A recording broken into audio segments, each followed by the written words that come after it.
네, 김용민 TV 시청자 여러분 안녕하십니까? 최지은입니다. 내일까지 김용민 이사장을 대신해서 방송 함께 하도록 하겠습니다.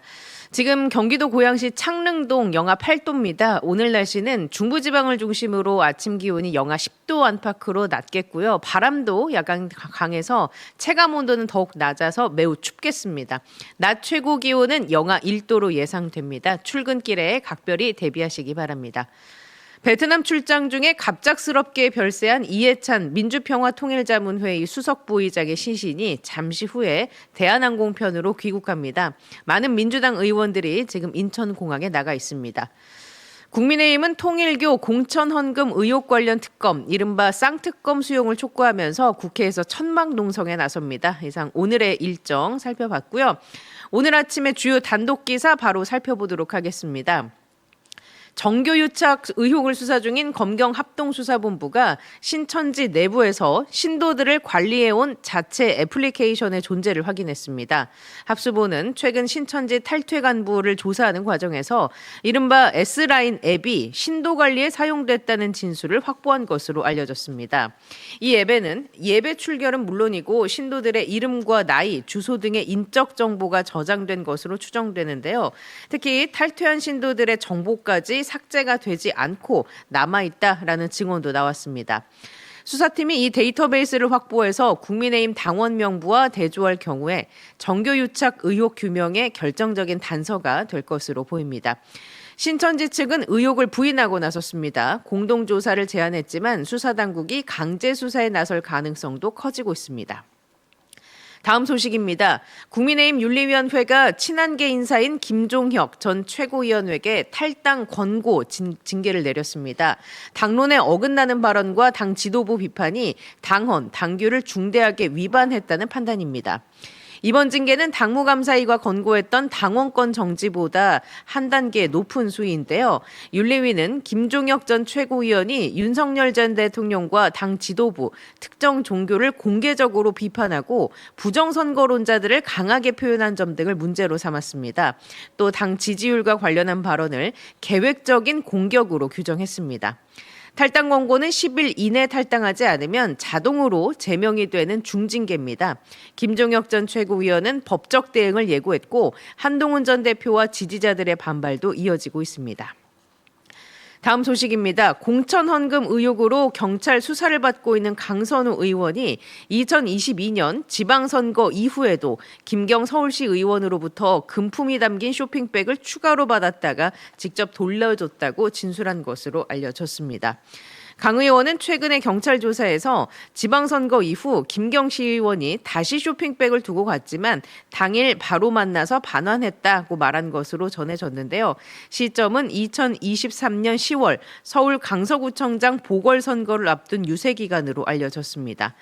다만 이는 과거 보좌관에게 반환을 지시했다라는 기존 해명과는 다른 내용인데요. 경찰은 이 진술 변화에 주목하고 있고 관련자 조사와 압수물 분석을 토대로 구속영장 신청 여부를 검토하고 있습니다. 다음 소식입니다. 국내 생리대 제조사들이 중저가 생리대 제품을 잇따라 출시합니다. 프리미엄 제품의 절반 수준의 가격으로 소비자의 부담을 낮추겠다는 취지인데요. 최근에 이재명 대통령이 국내 생리대 가격이 유독 비싸다고 지적한 데 따른 움직임으로 풀이됩니다. 시장 점유율 상위 기업들은 중저가 라인업 확대 계획을 밝혔습니다. 유한킴벌리는 기존 중저가 제품의 유통을 늘리고 올 2분기 안에 새로운 제품을 내놓을 예정입니다. LG 유니참 역시 기본 기능에 충실한 반값대 신제품을 3월에 선보인다고 하네요. 깨끗한 나라도 제품 확대를 검토 중입니다.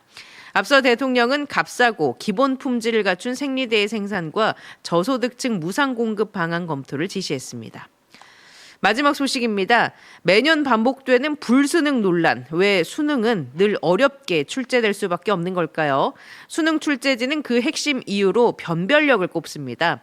대학 서열이 뚜렷한 입시 구조에서 상위권 학생을 가려내기 위해선 초고난도 문항이 필요하다는 겁니다. 이른바 킬러 문항. 킬러 문항은 최상위권과 그 바로 아래를 구분하는 역할을 합니다. 출제진은 오히려 물수능을 더 두려워한다고 말하는데요. 만점자가 쏟아지면 변별에 실패한 시험이 되고 이는 출제 오류에 준하는 실패로 간주가 되기 때문입니다. 여기에 킬러 문항 배제 지시, EBS 연계, 사교육과의 중복 회피까지 겹치며 문제는 더 꼬이게 됩니다. 결국 하나를 없애면 다른 방식의 고난도가 늘어나는 풍선 효과가 나타난다는 설명입니다. 수능이 어려워지는 건 출제진의 선택이 아니라 현 입시 구조가 만든 결과다라는 지적이 나오고 있습니다. 이상 오늘의 아침 주요 뉴스 살펴봤고요. TV 뉴스는 어떤 이슈에 주목하고 있는지 TV 뉴스 리뷰 함께 하시겠습니다. 경북 울진에 들어선 신한울 1호기 원자력 발전소입니다. 최대 출력 1.4기가와트, 300만 가구가 1년 쓸 전기를 만들 수 있는 규모를 갖췄습니다. 이와 같은 규모의 신규 원전 2기를 건설하겠다고 정부가 공식 발표했습니다. 제11차 전력수급 기본계획에서 정해진 신규 원전 2기의 건설을 계획대로 추진하고자 합니다. 지난해 2월 확정된 제11차 전력수급 기본계획 전기본을 그대로 따르기로 한 겁니다. 코스닥 종가 1064포인트, 7% 넘게 급등하며 일명 천스탁이 돌아왔습니다. 2022년 1월 이후 처음 1000포인트를 넘겼고 2000년 9월 1074포인트 이후 25년 만에 최고치였습니다. 매수 호가를 5분간 멈추는 사이드카가 발동되기도 했습니다. 모험 자본에 각종 혜택을 주는 정책이 주목받으며 코스닥이 아픈 손가락에서 벗어날 거란 기대감이 커지고 있습니다. 코스닥 시가총액 상위 종목인 바이오와 2차 전지주 대부분 급등했습니다. 다만 연일 사상 최고치인 코스피와 달리 코스닥은 1996년 7월 시초가인 1000포인트를 이제 회복했습니다. 아직 갈 길이 한참인 셈입니다. 연방요원의 총격으로 미네소타에서 2명이나 숨지자 미국 사회는 극도로 격앙된 상태입니다. 첫 피해자인 르네굿에 이어 두 번째 사망자가 단속 요원에 의해 쓰러진 다른 시민을 돕다 총격을 받는 영상이 공개되자 갈등은 최고조로 치닫는 상황입니다. 그러자 트럼프 대통령은 국경보호와 이민단속 총괄 책임자인 국경차르 톰 호먼을 미네소타에 파견하겠다고 밝혔습니다. SNS에 글을 올려 톰은 강경하지만 공정하며 자신에게 직접 보고할 거라고 예고했습니다. 팀 월즈 미네소타 주지사와도 통화를 했다며 톰 호먼이 갈 거라는데 팀 월즈 주지사도 기뻐했다고 덧붙였습니다. 내일로 예정된 김건희 씨 1심 선고 생중계 여부를 두고 재판부가 고심을 거듭하고 있는 것으로 알려졌습니다. 방송사들이 윤석열 전 대통령, 한덕수 전 국무총리 선고 때처럼 생중계 신청을 했지만 전직 영부인뿐 아니라 일반인들도 연루가 돼 있는 점을 고려하지 않을 수 없다는 겁니다. 이른바 공인이 아닌 사람들의 개인정보 보호 문제 때문입니다. 하지만 김 씨가 재판을 받는 사건들은 검찰의 부실 수사 의혹까지 있는 도이치모터스 주가 조작, 대통령 또는 당선인 배우자의 지위를 남용한 통일교 금품 수수 의혹과 명태균 게이트 등 단순한 개인 비리라기보다는 이른바 V0로 불렸던 김 씨의 국정농단 의혹들입니다.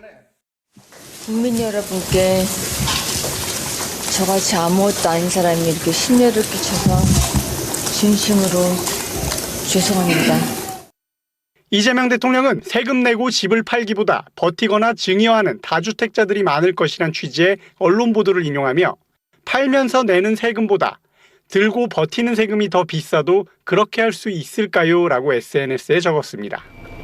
다주택자가 매물을 내놓도록 유도하기 위해 부동산 보유세를 강화할 수도 있다는 암시 아니냐는 시장의 해석을 낳았습니다.